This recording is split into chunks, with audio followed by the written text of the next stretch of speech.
It's been months now since Amina disappeared. Life in the village hasn't been the same. No one talks about her anymore. It's like they've all chosen to forget, like it's easier to pretend she never existed. But I can't. Every night, I remember her standing at the edge of that river with that awful smile, like she wasn't Amina anymore. I couldn't shake the feeling that there was more to the story, something no one wanted to admit. So, one night, I decided to go back to the river. The moon was high, lighting up the path just enough to see. I had a torch in my hand, and every rustle of the leaves made me jump. I wasn't sure what I was looking for, but I needed to know if Amina was really gone, or if she was still out there, somewhere, like I'd seen that night. Maybe it was a ghost. Maybe it was something worse. When I got to the river, everything was quiet, too quiet. The water barely moved, and the wind had stopped. I stood there for what felt like forever, waiting for something, anything. Just as I was about to turn back, I heard it. Laughter.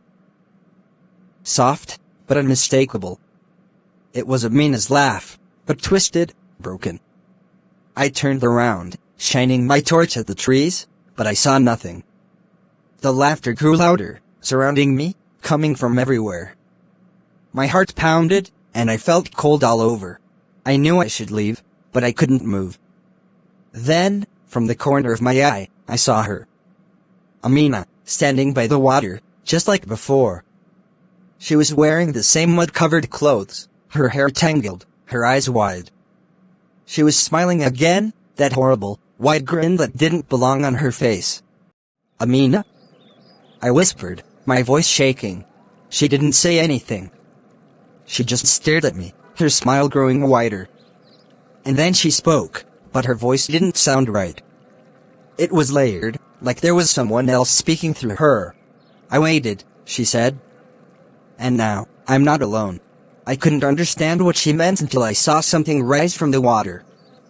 A shadowy figure, tall and thin, with glowing eyes just like his. It reached out, its long fingers curling in the air, and I knew then that it was him, the man who had taken her, or maybe something worse. I stumbled backward, finally able to move. I didn't stop running until I reached the village. My chest burned, my mind raced, but I knew one thing for sure, Amina wasn't Amina anymore. That man, that thing, whatever he was, had taken her, and now she was part of whatever dark thing lived by that river. I tried telling the elders, but they only shook their heads. "The river spirits have claimed her," they said. "There's nothing we can do." But I know they're wrong. This isn't the work of spirits. It's something darker, something older. And now, it's not just Amina. Last night, I heard the laughter again. This time, it wasn't just one voice, it was many. The same broken, twisted sound, coming from the river.